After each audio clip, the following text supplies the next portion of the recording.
My name is Benedetta Bolletta, and the aim of my work is to give you all a window through which look at the Chinese woman, her path to freedom, in a period of heavy transition called the Great Leap Forward from 1958 to 1961. In the 19th century, Chinese society needed changes and reforms. In 1911, there was the fall of the empire, and this fact led to the creation of the May 4th movement and the New Culture movement. This new system made symbol was the Chinese family, where the woman had always been considered subordinate and inferior. The women's issue became the art of the debate about the modernization. People started talking about women's freedom. The chairman Mao Zedong became the spokesman of the women's issue, starting by mentioning a very specific event happening shortly before.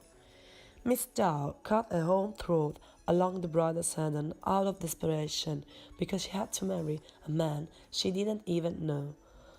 The main sources are both feminist experiences and the European philosophers Engels and Marx. Marxism-Leninism became the main guiding principle. In the first decades of the 20th century in China, there was a great increase in the working class, mainly in Shanghai's industries, the most powerful, where women represented the largest part of the textile workforce. Furthermore, creating a press dedicated to women became a huge necessity. They have to be aware of everything and to organize the best they could. Jia Fang release was vital to get rid of constrictions and slavery. Women have to get rid of illiteracy, of patriarchal family, and social immobility. So, the Communist Parliament experimented socialism creating Chinese Soviet Republic, in which there were also politics for benefit of women. In fact, they were included in the production. The Communist Parliament wanted to use women in the war effort. That was the point. Furthermore, the Communist Parliament believed that women were necessary to wash and to sew the uniforms and to cook for soldiers. That were the main duties in Jiangxi Soviets. The Farm Bill gave the women the possibility to acquire fields and to reach economic freedom without gender distinctions.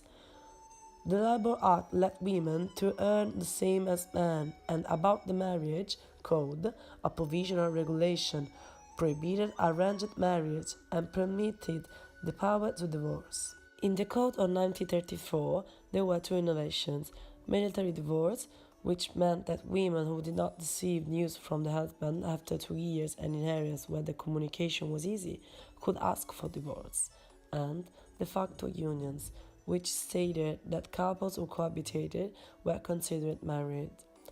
Jiangxi transferred its base to Yan'an, a very poor area. Foot binding was still widespread, and the 95% of women in rural areas were illiterate. This was the beginning of the Great Leap Forward, used for the first time in the Rubao. People were called on to produce more, faster, better, and cheaper. The Great Leap was about a simultaneous development. Sectors had to work to simulate the others. Mao based his policy on the mobilizations of masses and on the Chinese people's ability to work. In 1958, Mao announced the birth of the People's Communes, Renmingongshi, which were relatively self-sufficient cooperatives where wages and money were replaced by work points. With the slogan "Women can do anything and do it well," Great Leap Forward pushes women to join every line of work. In the winter of 1958, the Great Leap damages became clear to everybody. Metals were low quality and machineries did not work. In 1960, Mao realized he had to move away from the Great Leap Forward. China was forced to import cereals from the West, to dismantle common canteens and to lower peasants' taxes. Starvation spread also in the city, where coupons were distributed to buy rationed food.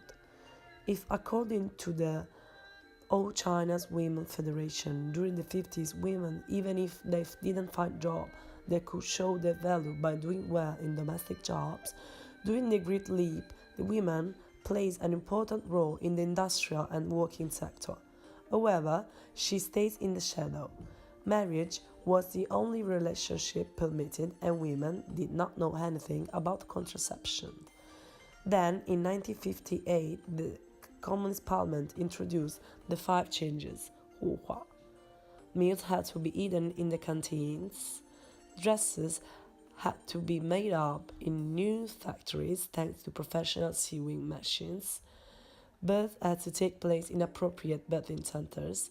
Kindergartens had to represent a guarantee for childcare during working hours. Flour had to be ground in meals available to everybody. The various services at the kindergarten and the canteens, tied up to the daily life and the urban community, were completely submitted to the city committees, in wide part managed by women.